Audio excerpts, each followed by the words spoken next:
morning, everyone. Welcome to the 2025 Mid-Year Labor Law Update. Today is sponsored by the Monterey County Works. My name is Anna. I'm the digital media and event strategist here at the California Employers Association. And again, we want to thank you, for taking time out of your busy day to join us for training today. Before we get into content, I just have a couple of details to go over with you. So as you see, your audio is muted for today's presentation, but as you're already doing so in the chat, there is going to be a lot of opportunities to engage during today's training. One of the ways you might want to engage is by asking questions. So if you do have any questions as we go through the presentation today, you can put those into the Q&A box at any time. While Virginia is delivering today's presentation, we'll have Mary watching that Q&A, so you are going to be covered all around. Handouts will be dropped into the chat box shortly. So once you see that file name and icon pop up, you can click it to download. If you are on a mobile device, sometimes we have some issues with downloading it. If that is the case, go ahead and just ping me in the chat and I'm more than happy to get that to you in an alternate way. As you saw when you logged on, the webinar is being recorded and the team over at Monterey County will be reaching out when it's available for review. And then last but not least, we'll be also asking you to share your feedback at the end of today's training by participating in a very brief survey. It's only 5 questions, mostly multiple choice, but this is your opportunity to share feedback and let us know if we're meeting and hopefully exceeding your expectations with trainings like this. This is also your opportunity to share topics that you'd like to see us cover in the future. So we really encourage you to either scan the QR code at the end. I'll also drop a hyperlink into the chat for you. Again, today, our training is brought to you by our partners over at Monterey County. Today, we're so happy to be joined by Laura Kirshner, who is their business services specialist, who is going to be sharing more about the resources available to employers like yourself. Hi, Laura. Hi, Anna. Thank you so much, and much thanks to our friends over at CEA for co-hosting this with us. We so appreciate their time and effort and their work on this. It makes a big difference. Want to draw your attention to some of the services that we have available to our local businesses here at Monterey County Works. We've got specialized recruitments designed specifically for 3 to 4 businesses in a specific industry. Invite your attention to those.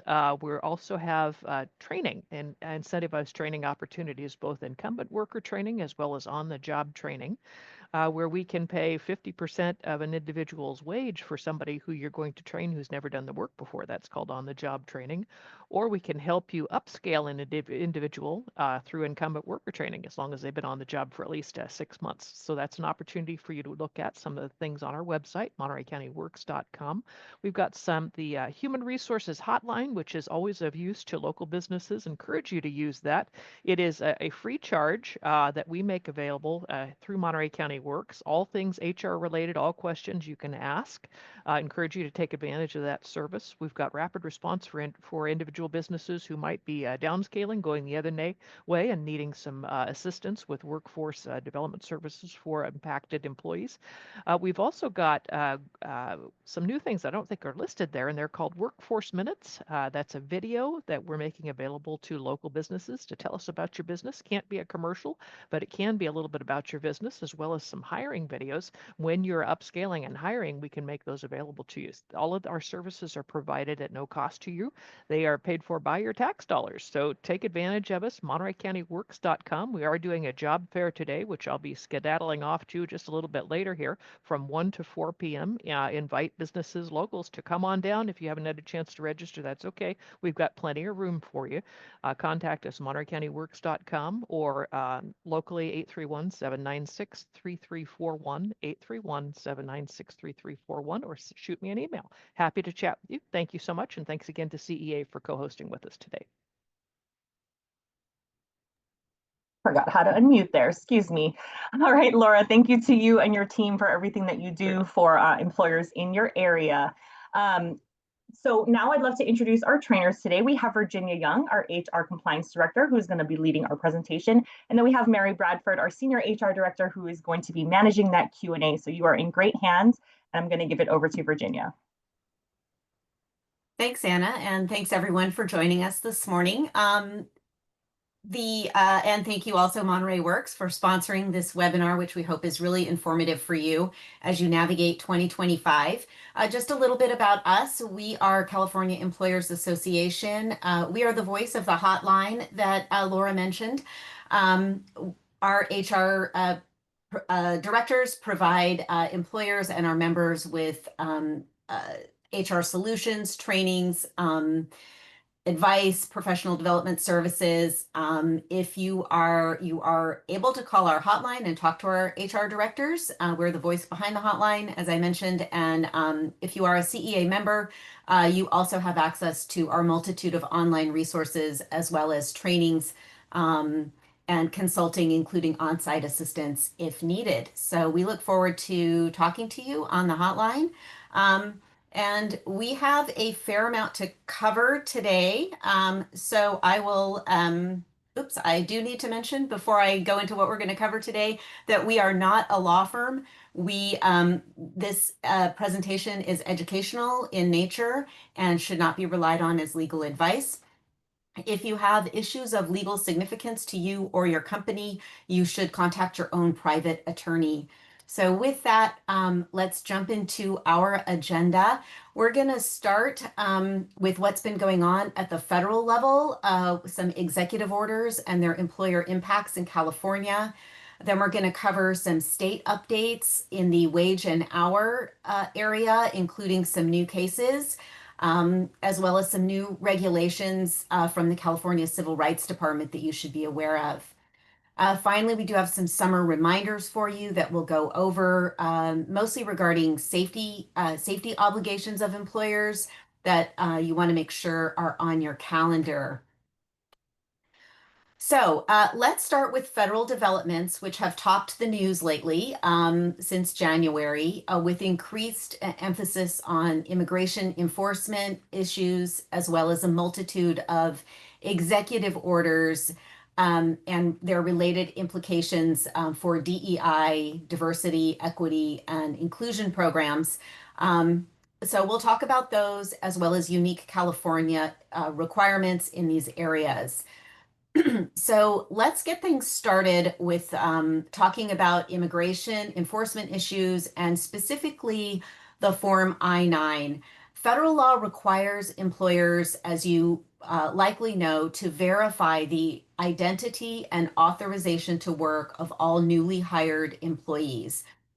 This has been the rule since November 6th of 1986. So unless your employee was hired before then, they should have an I-9 form on file.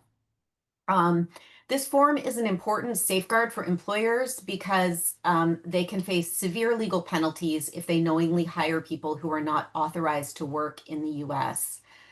And although the I-9 form is not something that you file with a government agency after you fill it out, you are required to retain these forms and they need to be available anytime up for inspection to a federal government agency. In general, the employer is responsible for ensuring that all the forms are completed properly and in a timely manner. We'll talk a little bit about that.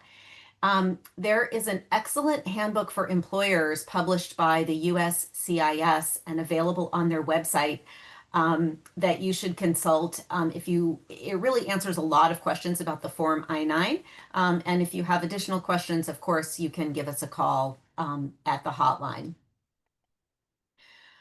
So let's start off with a little pop quiz about I-9s just to get us going. Say we have a new employee who starts work on a Monday. When is the deadline to have their I-9 form completed? Is it Monday, on or before their first day of hire, which means the first day of work? Is it Thursday within 3 business days, or is it within 7 days? If you'd like, feel free to drop your answers into the chat. I'll give you a second to do that if you have any immediate answers you want to take a guess. And maybe Mary I'm seeing a lot of B's come up, mostly B's, couple of A's. Yeah, okay, mostly A's and B's. I haven't seen any C's yet. And that's good. The answer is not C. It's not 7 calendar days. In most cases, you are going to have until Thursday to get the complete I-9 filled out, both sections 1 and 2. Remember that there are 2 parts to the I-9. Section 1 needs to be completed on Monday. This is the section where the employee attests to their identity and authorization to work in the U.S. Section 2 is the employer's section that you fill out after you have reviewed the employee's documentation and determined that it appears to be facially valid and relates to the employee. So in most cases, you would have Section 1 would have to be filled out on Monday, and then Section 2 would have to be filled out 3 days within 3 business days, so Thursday. If an employee is hired to work fewer than 3 days, then Monday is the right answer. You have to get both sections filled out on Monday if they're going to be working for you less than 3 days. So off to a good start on the I-9 question. So it's important to know for this year that there is a new I-9 form that was with an edition date of January 20th. It expires at the end of May 2027.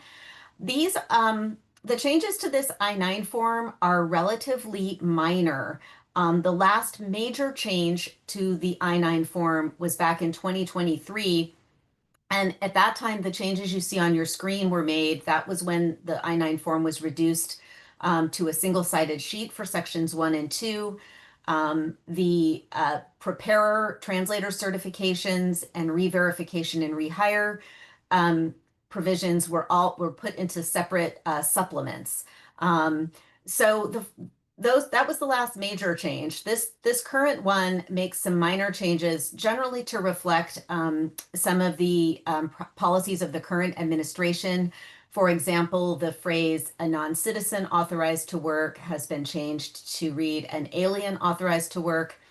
And the descriptions of the List B documents that an employee can use, such as their driver's license or ID card, have been updated to remove the word gender and use the word sex. And we'll talk a little bit more about the current government policies relating to a couple of these issues later in the presentation. But those are the changes. There's some additional statutory language relating to privacy, but all in all, not huge changes to the I-9. So this does beg the question of when should you start using it? You are technically allowed to use an I-9 form version until it expires. For the current August 2023 forms, one of them has an expiration date on May 31st, 2027, and another has an expiration date of July 31st, 2026. So you can still use either of those forms until their expiration date, but it's I guess a good idea just to go ahead and start using the updated forms as soon as possible. That'll lower your chance of forgetting to update your forms, especially if you're using that one with the 2026 expiration date. Another question we get when forms change is whether you should correct or replace your I-9 forms because of the new form. And the answer is no. Updating or a new edition of the I-9 form is not a reason to re-verify or redo an employee's I-9 form. As long as the version that you used was not expired at the time your I-9 was completed, you should not be updating it just because a new form has come out. A couple other relatively recent developments for I-9s. Remote verification during COVID-19. This is a requirement that an employer, when they're reviewing these documents that I mentioned to verify a person's identity and authorization to work, the employer or their authorized representative must be in the employee's physical presence when they review these documents.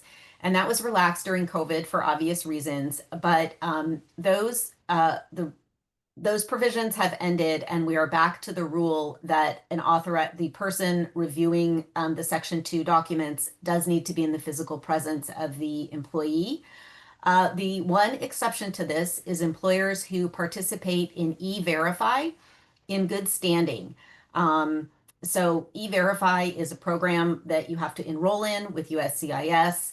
And if you are going to be using remote verification because you are in E-Verify, then there are some additional requirements. You have to have a live video conference with the employee where they present their documents to you in that live session.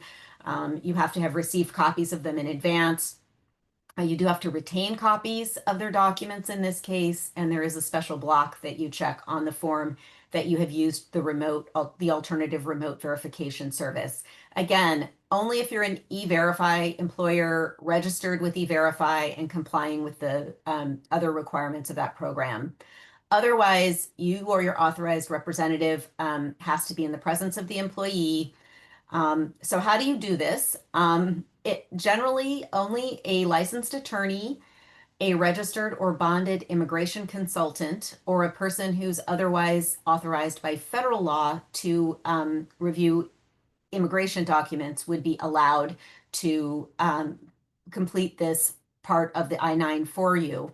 California specifically prohibits notary publics from completing these forms unless they are also a registered or bonded immigration consultant or a licensed attorney. So make sure you are up to speed with your I-9 verification procedures. And in addition to that, we highly recommend auditing your I-9 forms. There are increased inspections of I-9 forms, audits by the federal government in light of as you're all aware, immigration enforcement is a high priority for the administration, and this does include auditing employer I-9 forms. By the government. If you audit them yourself before you get notice of an inspection by the government, you have the opportunity to correct errors before the government is knocking at your door requesting your documents. This allows you to correct errors in advance and also allows you to get rid of I-9s that you're not required to be keeping anymore. When you do audit your I-9 forms to correct errors, it's important to remember never to backdate or try to conceal an error by erasing it or using whiteout. There are specific instructions for different types of errors in the employer's guide and the instructions that you can look at, but in general, you'll want to be drawing a line through the incorrect information, entering the correct information on the side or above it, initialing it, and attaching a written explanation, which is signed and dated. If you do get a notice of inspection from a government agency, you typically get 72 hours to provide your I-9 forms to the government agency for their review. This is not a terribly long time, so this is all the more reason to conduct that annual update and review your annual audit and review your practices with I-9 so that you have all your forms in one place, they're in order, and you're in the best possible position for that audit. There are a number of penalties, even for very small errors in the form, and they can add up to very significant amounts. California does have some unique rules regarding I-9 inspections. If you as an employer receive a notice of inspection, you're required to post that notice for your employees within 72 hours of your receipt of the notice. This has to be posted in the workplace. If there is a union representative, you would also need to provide it to them.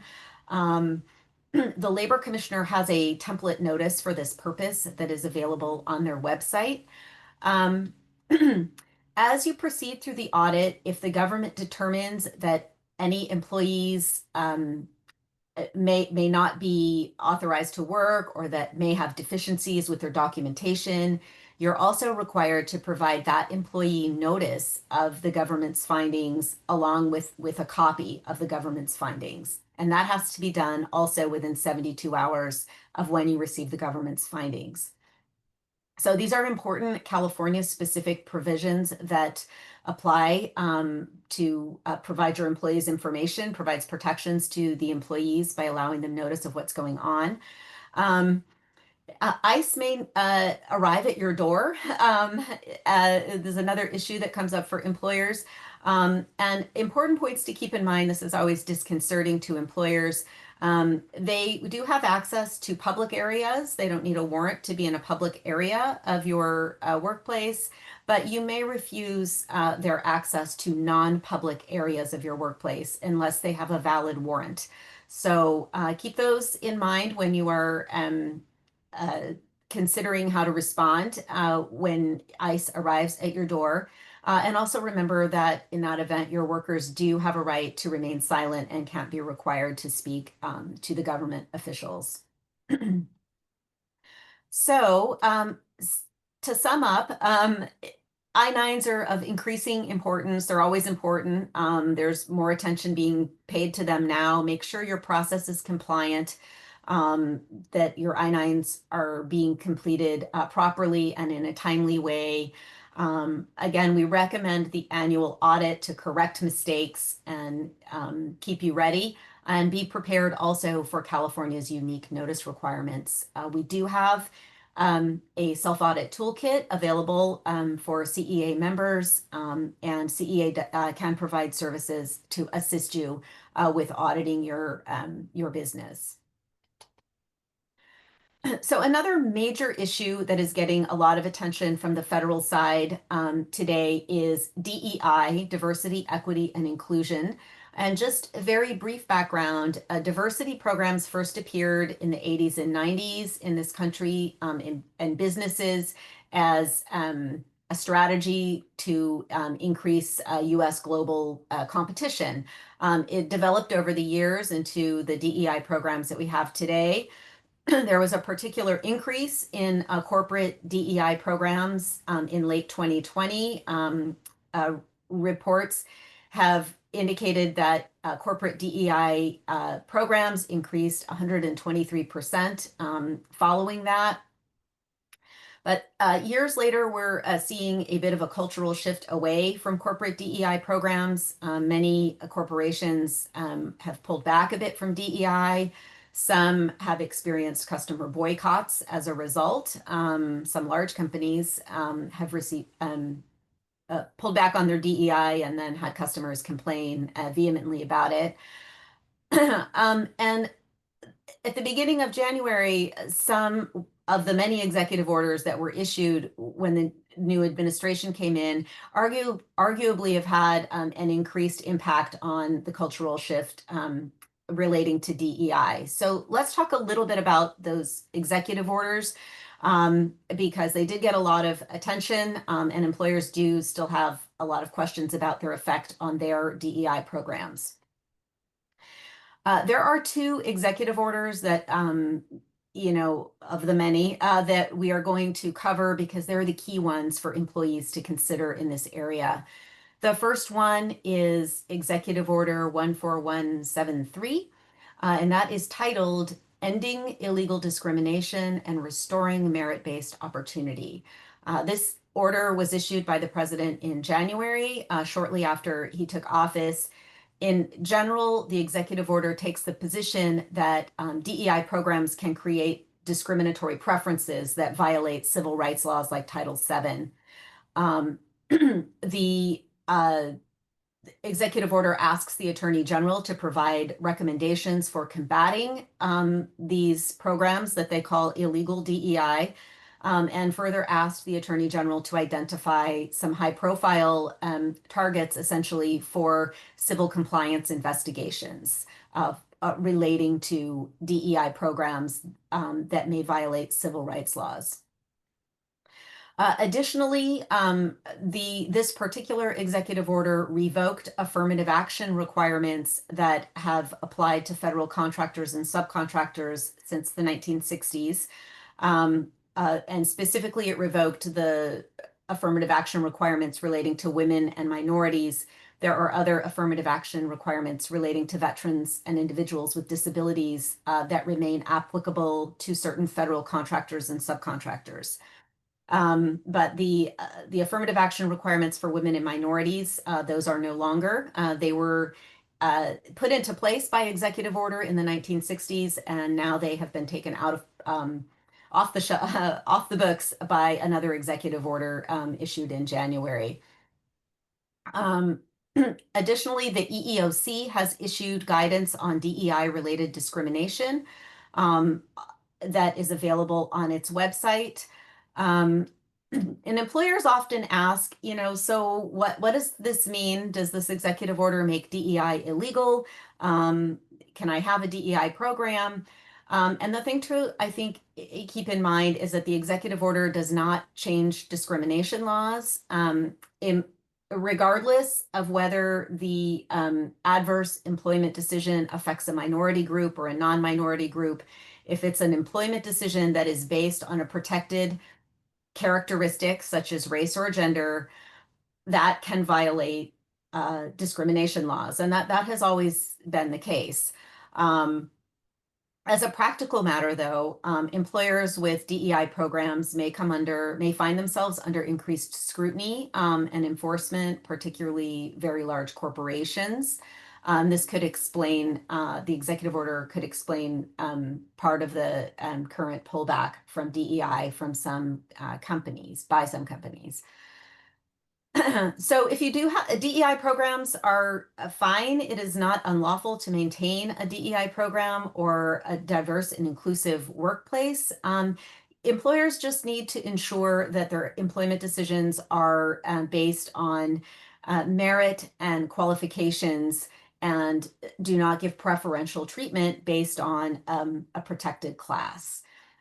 Things to avoid certainly would be quotas based on race, sex, or any other protected class. Things like preferences, like giving points for applicants within certain protected classes. There is a small exception for veterans' preferences for state agencies, but in general, no quotas, points for applicants due to protected classes. And then if you have affinity groups or voluntary employee membership groups, they should be open to all people, even of all classes. Membership should not be dependent on being on a protected class. How do you do all this? And what are the best tips for staying compliant and minimizing your risk? Drafting criteria in advance that is job related, based on merit and qualifications, both in your job descriptions and in your hiring and promotion decision making. Drafting criteria in advance before you make the decisions goes a long way in documenting that your decision is based on merit and qualification as opposed to protected classification. The other executive order that got a fair amount of attention at the beginning of the year was 14168, and this title was the administration titled Defending Women from Gender Ideology Extremism and Restoring Biological Truth to the Federal Government. This executive order states that the federal government recognizes only two sexes, male and female. It defines sex as an immutable biological classification and generally rejects the concept of gender identity.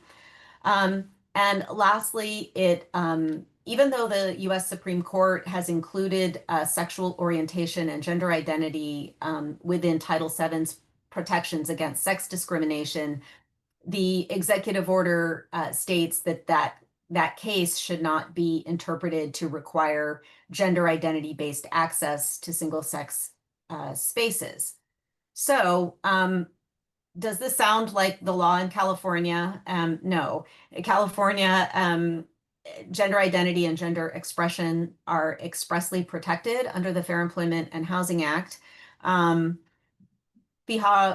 regulations require that employees have a right to use a restroom or locker room corresponding to their gender identity and to be addressed by their name and pronouns consistent with their gender identity and or expression. So what do you do? Is there a conflict? Do I still follow California law? The answer is yes. The executive order does not change California law.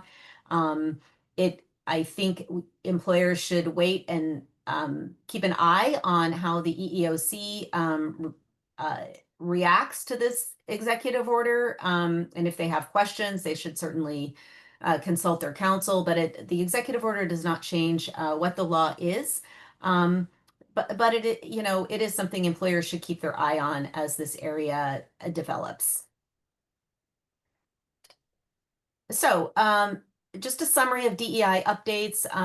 This is a good time to review your hiring and internal policies to make sure that they are based on merit and qualifications and not providing preferential treatment to certain groups that are not based on qualifications and merit.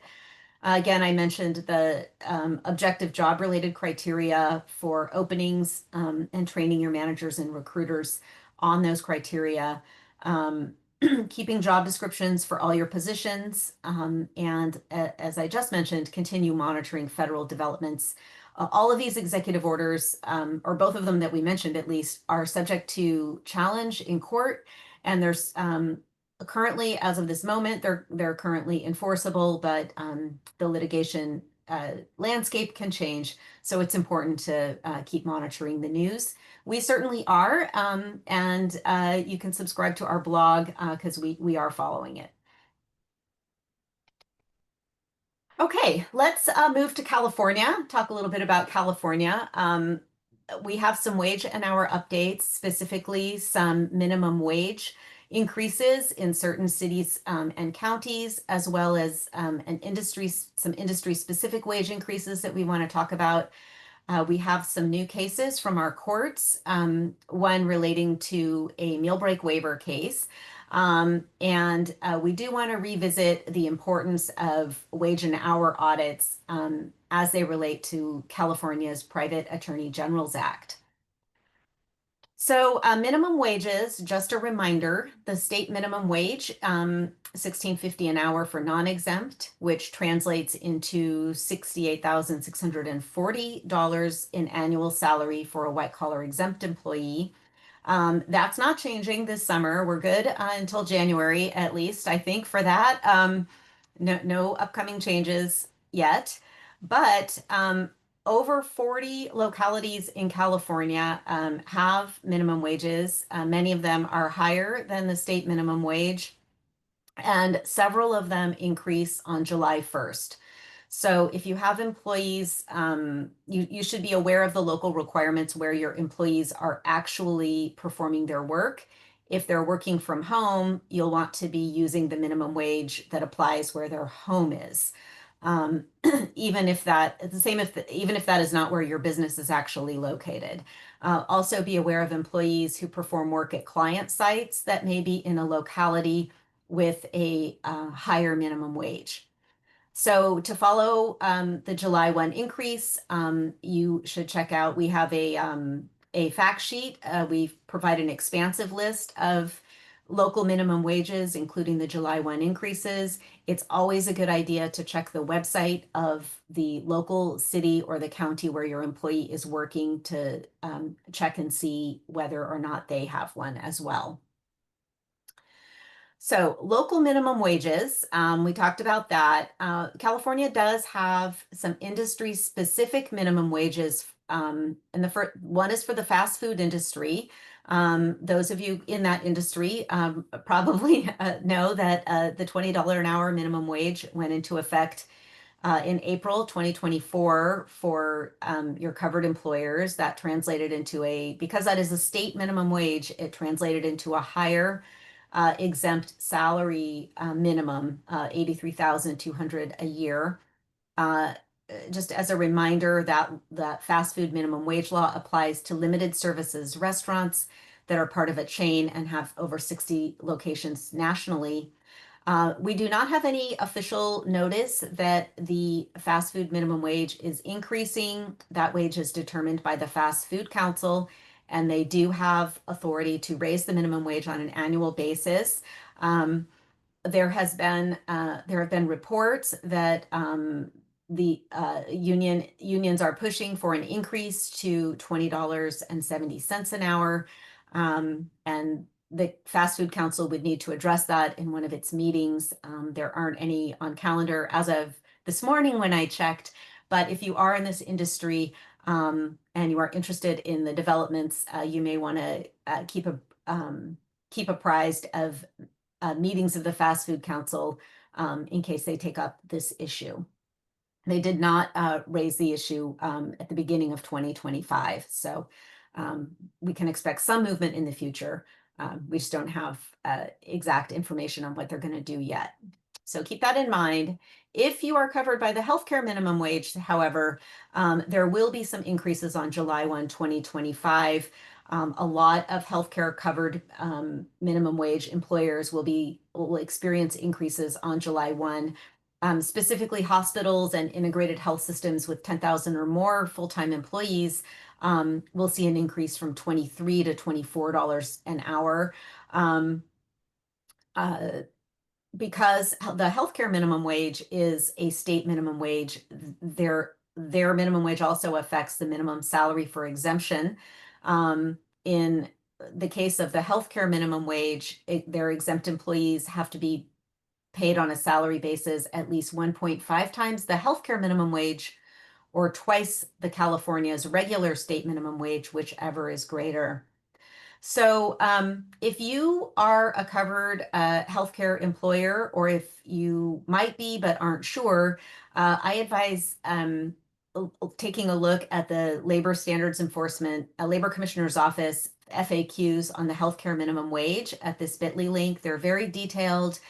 They explain who is covered, what the minimum wages are, when they're expected to increase. It's an excellent resource. If you are covered, you should be prepared for the increase if you're in a category that's experiencing one. And you should also watch out for a new supplemental minimum wage poster from the Department of Industrial Relations. So we did get a court decision, as I mentioned earlier, about meal breaks, and we don't get a whole lot of court guidance on our complicated meal break laws that we have in California. So whenever one comes out, it's important to read it carefully, and take what guidance we can. A quick refresher. Meal breaks in California are required for non-exempt employees. If they work more than 5 hours a day, they're entitled to one 30-minute unpaid meal break. If they're working no more than 6 hours, they can waive their meal break with the consent of the employer and the employee. Employers working more than 10 hours a day get a second meal break. That second meal break can be waived only if the employee actually took their first meal break and their total work day is no more than 12 hours. So we often got the question, about these meal break waivers. Well, do we have to get a waiver every day, or can we just do it at the beginning of employment, have them sign a waiver that any day less than 6 hours will be, they'll waive their meal break? Is this okay? And we really didn't have any guidance on this until luckily a court issued an opinion, and I am happy to say that it's good news. The court concluded that it is okay to have these waivers done at the beginning of employment, where an employee agrees in advance in writing that they're going to waive the meal periods when they work days of 6 hours or less. But the court did give us some guidance on how the process of getting a waiver has to be implemented. It has to be in writing, has to be knowing and voluntary. The writing has to include an option for the employee to revoke at any time, and that the employee will not experience retaliation if they choose to revoke or not sign the waiver. And the court made it very clear that in this case, there was no evidence that the employee was coerced or lied to or unknowingly signed the waiver. And the court specifically said that it would have serious reservations about a waiver if it were presented with that kind of evidence. So a best practice to use these waivers is to make sure that the terms and the right to revoke are very clearly written and explained to the employee before they sign, and that supervisors are trained never to pressure employees to sign the waiver or not take their meal break, because a court will look through just the signed paper and consider the specific facts of how the waivers are implemented in your workplace. So some good news on meal break waivers. A reminder about PAGA reform. PAGA is the Private Attorney General's Act. It allows employees to use private lawsuits to collect labor code penalties that are typically imposed by the state labor commissioner's office. There have been many lawsuits over the last 20 or so years, resulting in a lot of penalties, financial difficulties for employers who are part of these lawsuits. And PAGA was reformed last year to provide some opportunities for employers to reduce their penalties in these kinds of lawsuits by taking reasonable steps to comply with wage and hour laws.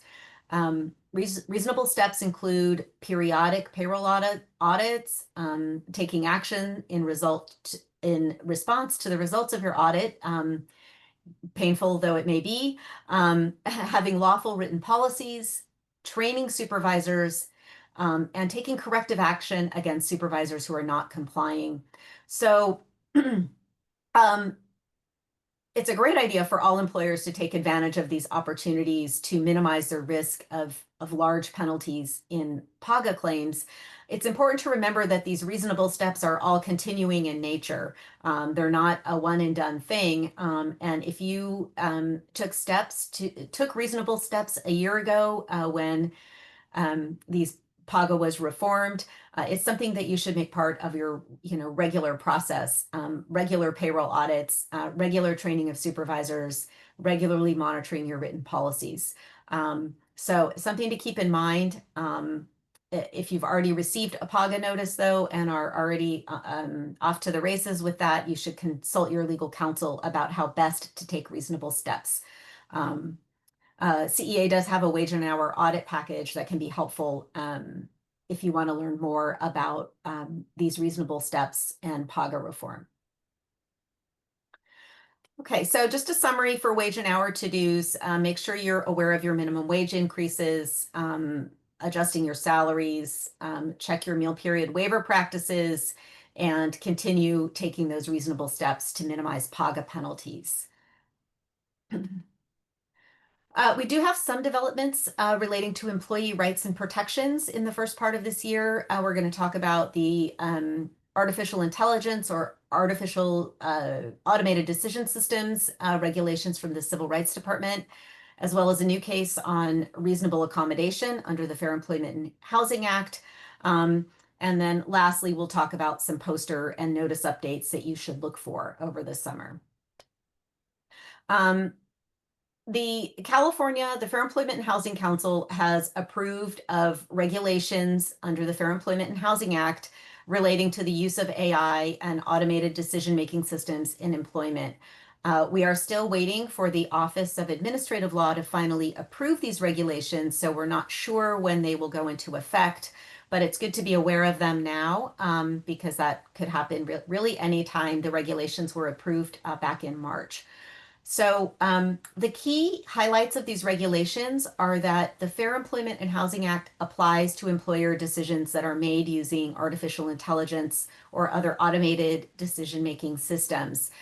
So if a decision to screen an applicant, to not extend an employment offer, to fire someone is made all or in part by an automated decision-making system, you're still going to be liable for it as an employer if it results in discrimination based on a protected class.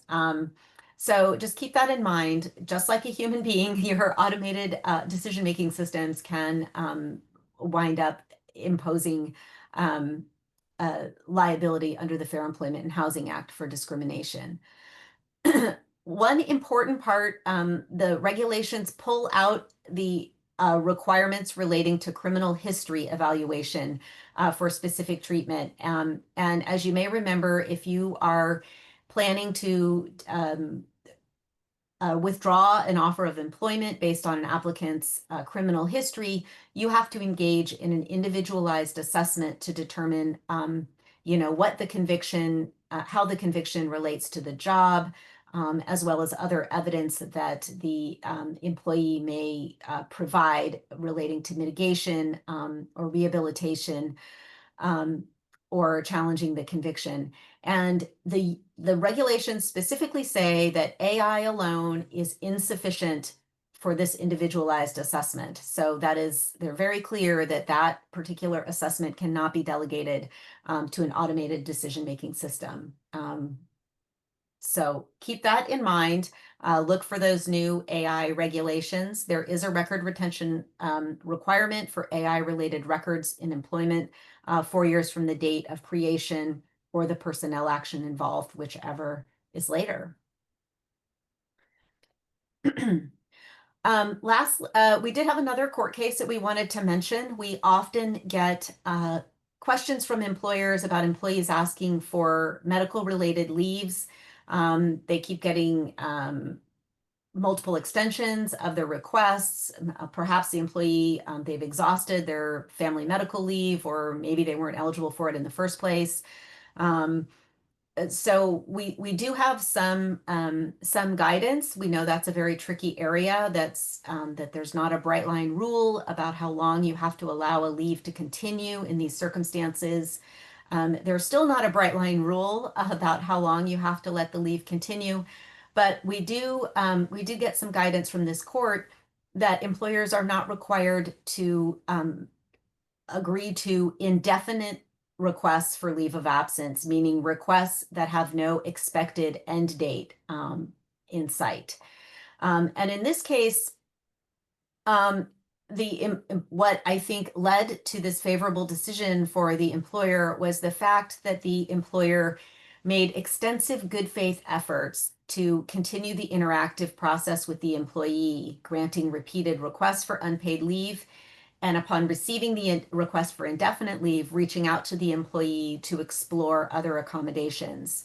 So the key employer takeaways from this decision are, yes, you don't have an obligation to grant indefinite leave with no expected end date, but there's not a bright line rule as to the amount of time, and your obligation to continue to engage in the interactive process continues. So it is helpful. Looking at the efforts the employer made provide a good roadmap of things that an employer should do in that situation. But it's always a good idea, if you are thinking of denying a request in that situation, to consult counsel. There are some new posters and notices that you should be on the lookout for. The EEOC is revising their notice of Know Your Rights poster, basically to align with the executive orders that I talked about earlier in the presentation. That is still under development, but it is something to keep your eye out for. It will be a required posting for most employers when it is available. California's I mentioned we can expect a California minimum wage posting for the healthcare industry. And you should also look for your local minimum wage postings if they are having July 1 increases. Another employee rights poster that we need to be on the lookout for is the crime victims notice that says it's due by July 1, 2024, but it is due by July 1, 2025. That's this year, so we'll correct that slide. We are waiting for the Civil Rights Department to issue the notice. It should be out any day now because it's due in just a couple of weeks. That notice has to be provided once it is released. It has to be to your employees. It has to be provided annually to all employees, which is a bit of an unusual requirement, but that is a requirement for the notice.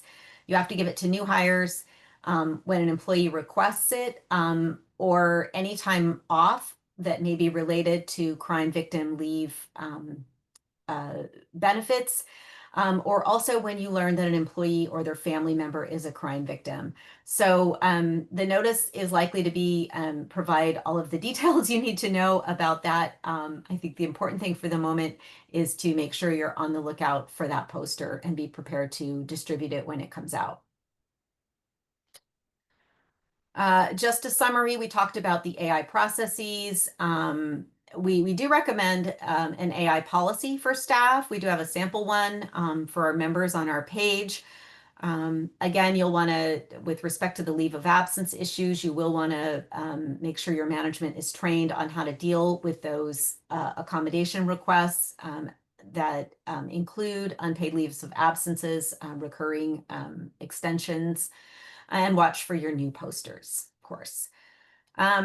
We have a few minutes here for some quick summer reminders. These relate to, we have Cal OSHA's heat illness prevention plans, as well as annual workplace violence prevention plan requirements that you need to be aware of for this summer, and then Cal Saver's deadline approaching, and we'll go over those quickly in our last few minutes here. As you know, last summer, California's indoor heat illness standard went into effect. We've had an outdoor heat illness standard for outdoor places of employment for many years now, but the indoor standard is now in effect. So most indoor workplaces will be covered by it if indoor temperatures can reach 82 degrees while employees are present. It is aimed at facilities like manufacturing warehouses and restaurant kitchens or places without air conditioning, but it could apply anywhere. So you want to be mindful of the requirements and make sure that your safety plan, your illness and injury prevention plan is updated to address it. And if you do have outdoor employees, do remember your outdoor heat illness prevention plan. Now that the weather is heating up, make sure that that is updated and in place. Let's see.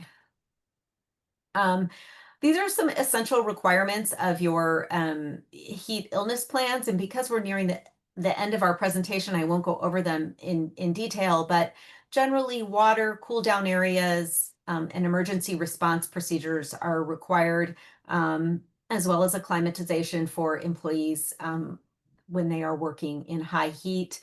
Written plans are required, as well as training for your employees and supervisors. So if your safety plans are not, if your heat plans in your safety plans are not up to date, you should make sure those are done in short order.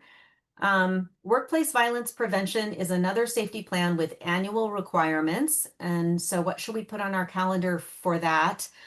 Your workplace violence prevention program will need annual review. And since this law came out last summer, this requirement, many of you who acted quickly to get it in place are coming up on these annual requirements now. You'll need annual review of the plan, and that has to include solicitation of feedback from your employees about the plan. So it's not something you can necessarily do on a dime. You need some time to get feedback and include it in your evaluation. You do have to have employee training annually, as well as periodic hazard inspections and safety meetings. So make sure that you have your dates calendared for that. So our last reminder for the summer is that if you haven't thought about Cal Savers, which is California's state retirement savings program for employees who don't have a retirement plan at work. The deadline for all employers of one or more employee to either register or claim exemption is coming up at the end of this year in December. So if you haven't addressed whether you are exempt from Cal Savers or registered for it, that is definitely something to put on your calendar now. Let's see. Just a summary for safety. Your workplace violence prevention annual requirements, your heat illness plan, and Cal Savers deadline. And what is next for California employers? Definitely keep an eye on what's going on. There's lots of litigation. It's at the federal level, keep an eye on that. Make sure you stay up to date on all of your trainings, including harassment prevention training, as well as the safety related trainings and supervisor wage and hour trainings that we discussed in connection with PAGA. Make sure your employee handbook is current. We recommend annual updates. Pay attention to minimum wage changes, especially local ordinances, and make sure your posters are up to date. And finally, while you're enjoying your summer, stay tuned to CEA's blog to keep track of ongoing developments.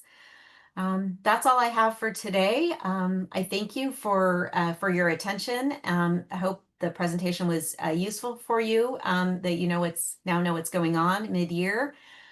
If you are not a CEA member and are interested, this slide shows you our different membership options. You can become a member for as little as $125 a month.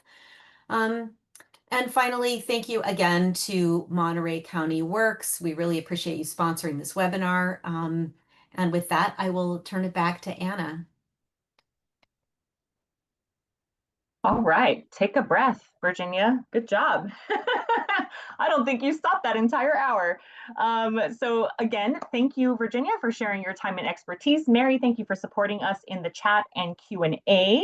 If you haven't been paying attention to the chat, I've been dropping a few links along the way to go with the slides for just some additional resources that Virginia provided, as well as the next training. The last link I just dropped is the next training coming up on July 23rd, creating a culture of professionalism, civility, and respect. A really good training, again, July 23rd, complimentary from Monterey County Works team. Let me grab the link for you here. As you see on the screen, we do, as I mentioned at the top of the hour, have a very brief survey. 5 questions generally takes a minute to complete. So you can either scan that QR code on there. I did just drop the link into the chat as well.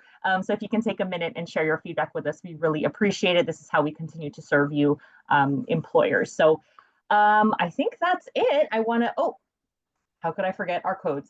As copy, paste, there we go. Perfect.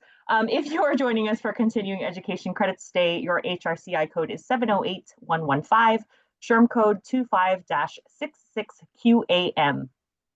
If you need any guidance on what to do with those codes for certification or recertification, ceainfo@employers.org. You can also call your Monterey Complimentary HR Hotline. We're more than happy to help you there. With that, I want to say thank you again to Virginia and Mary. Thank you, Natalie. Thank you, Laura, and your entire team for working so hard for employers in your area. Thank you all for joining us live, and we look forward to seeing you on the next training on July 23rd. We'll talk to you soon. Cheers.